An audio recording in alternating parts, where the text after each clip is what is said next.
জয়পুৰত আমাৰ এয়া ৩ নম্বৰ দিন। ৩ নম্বৰ দিনা আমাৰ ওলাই আহোঁতে অলপ দেৰি হ'ল, সেইকাৰণে সেইদিনা ইমান বিশেষ চোৱা নহ'ল। প্ৰথম গ'লোঁ আমি এয়া এলবাৰ্ট মিউজিয়াম হল। এয়া হৈছে এলবাৰ্ট মিউজিয়ামৰ ভিতৰচোৱা।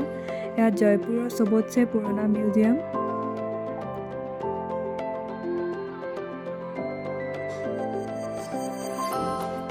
এইখিনি ভিতৰচোৱা, বহুত ডাঙৰ মিউজিয়ামটো। তাৰপাছত আমি তাৰপৰা ওলাই আহিলোঁ। ওলাই আহি পেলাই আমি সন্ধিয়াই হৈছিলে আমাৰ ওলাই আহোঁতে। তাৰপিছত আমি জলমহলটো চালোঁ বাহিৰৰ পৰাই। এয়া জলমহলৰ ভিতৰত সোমাব নিদিয়ে। তাৰপাছত আমি গ'লোঁ বাপু বজাৰ, জয়পুৰৰ ফেমাছ বজাৰ। তাত আমি অলপ সৰু সুৰা এনেই বজাৰ কৰিলোঁ। বজাৰ কৰি মেলি আমি আকৌ হোটেলৰ অভিমুখে গ'লোঁ। গৈ থাকোঁতে এয়া মই কেবৰ পৰা অলপ ভিডিঅ' কৰিছিলোঁ। তাৰপিছত আমি আৰু সেইদিনা আমাৰ ফুৰা সেইখিনিতে সামৰিলোঁ।